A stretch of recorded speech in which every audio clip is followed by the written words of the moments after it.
Mga kaibigan, magandang hapon pong muli. Gusto ko lang pong palagan ang litratong ito, no? At ang caption dyan na nagsasabi na Davao City had worst traffic in the Philippines, ranked 10 globally, 2024 Traffic Index. Nakakatawa mga kaibigan, ano?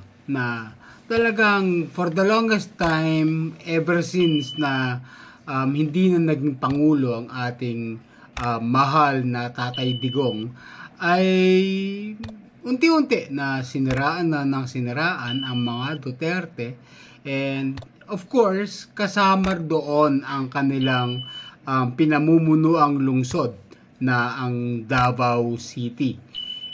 Well, in fact, napakalaki ng Davao, and tuwing may catastrophe o kaguluhan, kahit sakop ng ibang lugar sa Davao, hindi naman sakop ng Davao City, pinalalabas nila na magulo talaga ang Davao. In fact, hindi po talaga totoo yan.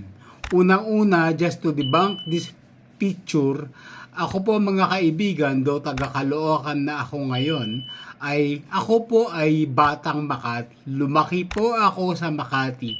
So, wala kayong pwedeng itago sa akin na larawan basta sa Makati, kahit mga sulok-sulok pa yan. And this picture is specifically located sa Guadalupe.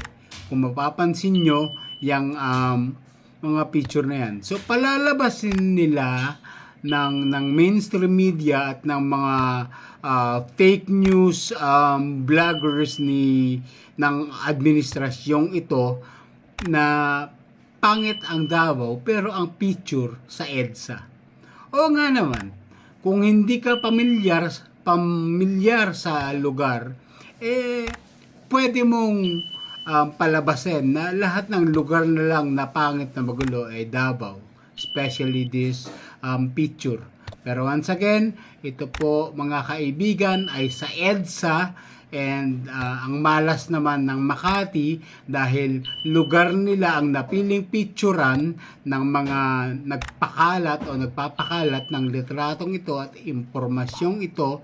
At sa Guadalupe na picturean, well, sorry Mayor Abby. So I think kung gusto mo magsalita ka rin tungkol dito, kasi nga madadamay ang iyong lungsod. Pero mga kaibigan, once again, we would like to debunk na ito po ay hindi Davao, ito po ay sa EDSA. Okay? Ang Davao po ay isa sa pinaka malinis, pinaka safe na lugar, hindi lang po sa Pilipinas. Ito po ay sa buong mundo. Nakarank sila sa mga category ng safest and cleanest na lugar, kasama ng Singapore at iba pang mga ligtas na bansa. That's the truth. Pwede nyong i-google. Ngayon, kung sasabihin nyo sinungaling ako, di mag-research pa kayo. Pero paninindigan ko ang sinabi ko, hindi po yun fake, dahil ayun po ang katotohanan. Okay? May mga kaibigan po ako sa Davao, they can attest, sila po ang nagkwento sa akin, kahit maiwanan mo ang wallet mo, isosole sa'yo ng mga taga Davao mismo. Kahit magpakalasing ka, magpagulong-gulong ka sa kalsada, pauwi, makatulog ka man sa kalsada, ihahatid ka ng mga tao o ng mga pulis sa mismong bahay mo.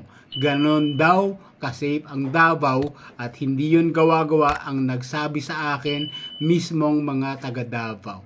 So sorry kayo mga vloggers, hindi na matutuloy, mga loyalist vloggers at mainstream media, hindi na matutuloy ang impeachment ni VP Sara, hindi na matutuloy ang inyong pangarap. So ang masasabi ko lang sa inyo ay fuck you kayong lahat.